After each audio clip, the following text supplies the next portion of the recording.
Alright, let's talk about the second Sandman, Dr. Garret Sandford. Um, this one's a little weird. Basically, he was intended initially to be what Dream ended up being, as in a primordial fictional god, the Sandman.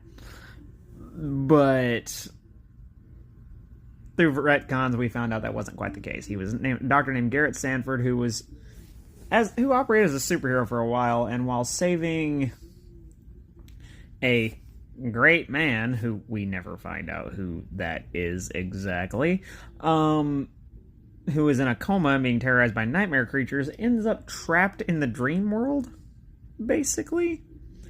And basically, he operated as a odd kind of superhero. He would pop in and out of people's dreams to protect them from nightmares. It was weird. It was a weird time, but that being the Silver Age, I'm sure you could have guessed that. But,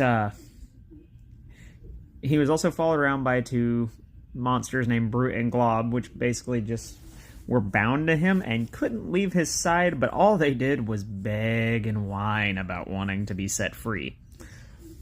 These are also characters that would come up eventually in the story of Morpheus, but for the time being, all they really served was to be a nuisance. And this one even had a run-in with Dr. Destiny, but he didn't stick around for very long. He wasn't very popular. In fact, a lot of people found him a little too goofy, which, again, it's the Silver Age. I don't know what people expected.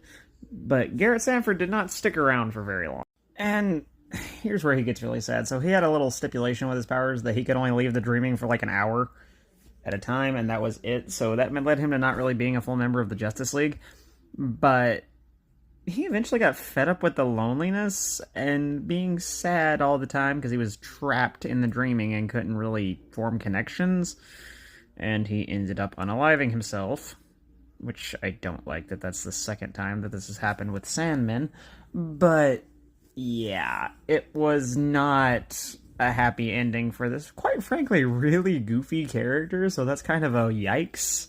But yeah, that's the long and short of him, and his death led to the creation of the next Sandman, Hector Hall, who is related to the Hawks, is in fact the child of Hawkman and Hawkwoman, if I'm not mistaken. But we'll get to him in a minute. Well, in the next video, but you get the idea. Yeah, anyway, bye.